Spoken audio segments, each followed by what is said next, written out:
السلام عليكم ورحمة الله تعالى وبركاته. دائما مع الوصفات الرمضانية السهلة البسيطة الاقتصادية والراقية. اليوم بإذن الله راح نقدم لكم وصفة ميني كيش بحشو الدجاج من أسهل ومن أروع ما يكون. بالنسبة للعجينة عندي فيها 125 جرام مارغرين طرية، نص كيس حليب، نص كيس زيت، نصف ملعقة صغيرة خميرة كيميائية، نصف ملعقة صغيرة ملح، وعندي الفرينة اللي راح نضم بها العجينة تاعي.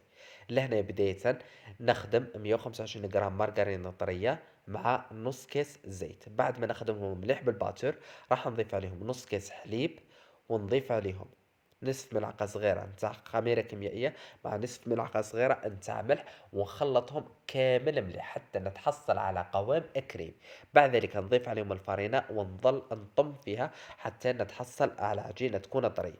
نخليها ترتاح مدة 10 دقائق، وبعد ذلك نشكلها في ليمون اللي يكونوا عندي، سواء دائريين ولا اللي يكونوا اوفال. لهنايا انتوما تخيروا الشكل تاع ليمون اللي حبيتو.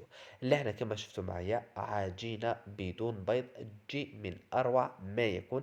اجدو بزاف مقرمشين، وتقدروا تحتفظوا بهذه العجينة في المجمد، يعني تخدموا لي ميني كيش تاعكم تحتفظوا بهم في المجمد، وقت الحاجة تعمرهم بأي حشو كان عندكم، ولا الحشو اللي حبيته. لهنا نشكلهم كامل، بعد ذلك نبيكيهم بالفرشيطة، ندخلهم يطيبوا من التحت ومن الفوق على درجة حرارة 180 درجة. لهنا بالنسبة للحشو تاعي، لهنا حطيت في المقلاة تاعي، حطيت المقلاة تاعي بداية تسخن. بعد ذلك راح نحط فيها 2 مغارف كبار تاع زيت، وعندي لهنا حبة تاع بصل اللي كنت رحيتها في ليمونينات، والله اللي كنت خبيتها في المجمد كما شفتوا معايا في تحضيرات شهر رمضان المبارك. شوفوا هذوما التحضيرات شحال يفيدونا بالبزاف. لهنا نحكم كذلك كمية من صدر الدجاج اللي كنت أرحيته. لهنا نقلي البصل تاعي مليح، بعد ذلك نضيف عليه دجاج اشي ولا دين داشي ولا اللحم اشي. لهنا نحط البولي اشي تاعي ونقلي كيما قلت لكم البصل مع الدجاج تاعي مليح في هذاك الزيت. بعد ذلك راح نضيف عليه التوابل التاوعي.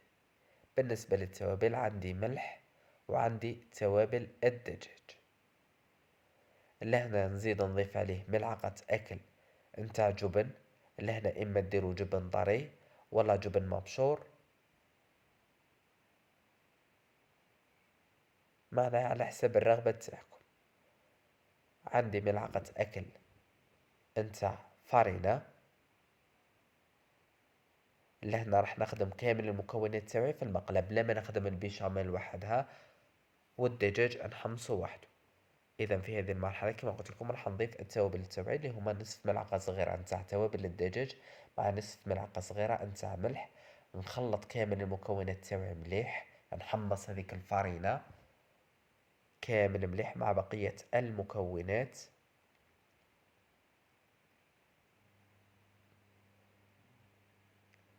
وبعد ذلك رانا راح نزيد نضيف عليها كاس نتاع حليب بهذه الطريقة. نخدم لهنايا المكونات تاعي كامل مليح. بعد ذلك في الاخير راح نضيف عليهم كامل رشة نتاع معدنوس.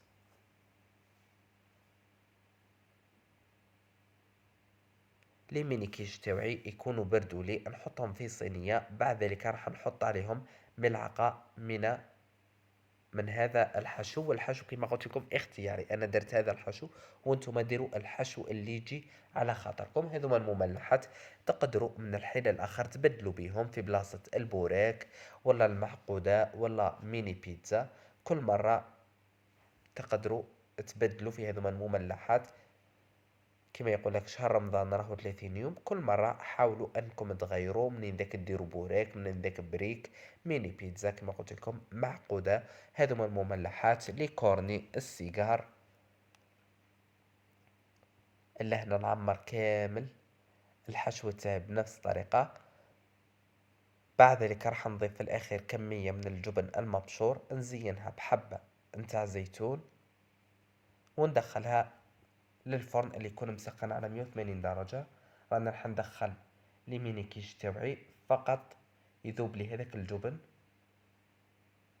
وراني رايح نخرجهم ونتحصل على اروع ميني كيش.